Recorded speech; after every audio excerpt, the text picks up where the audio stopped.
ഞാൻ നാട്ടിൽ ഇന്നലെ എത്തിയപ്പോൾ ലീവിനെത്തിയ സമയത്ത് അതെ പറിച്ചു വെച്ചിരുന്നതാണ് റംബൂട്ടാൻ. കൊലയോടുകൂടി റംബൂട്ടാൻ. അത് കഴിഞ്ഞ് നമ്മുടെ എണിച്ചക്ക ഉണ്ടോ, എണിച്ചക്ക അത് നല്ല പഴുത്തിരിക്കുക. അത് ആഹാ നല്ല പഴുത്തിരിക്കുന്നു. നോക്കിയേ. മാങ്ങ ഇതെല്ലാം വീട്ടിൽ നിന്ന് പറിച്ചെടുത്തതാണ്, വാങ്ങിച്ചതല്ല. നല്ല നാടൻ മാങ്ങ. എന്ത് മാങ്ങയാണെന്നും അറിയത്തില്ല കേട്ടോ, പേരൊന്നും എനിക്കറിയത്തില്ല. ചിലപ്പോൾ പഴുപ്പിക്കാൻ നല്ലതായിരിക്കും, പഴുത്താൽ നല്ല ടേസ്റ്റ് ആയിരിക്കും.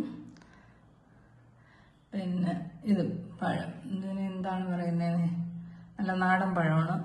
ഇതും എല്ലാം തിന്ന് തീർക്കാനും ഒരാഴ്ച കൊണ്ട് ഇതെല്ലാം മൊത്തം കഴിച്ച് തീർക്കുകയും വേണം, ടൈമും ഇല്ല. അടിപൊളി സംഭവം.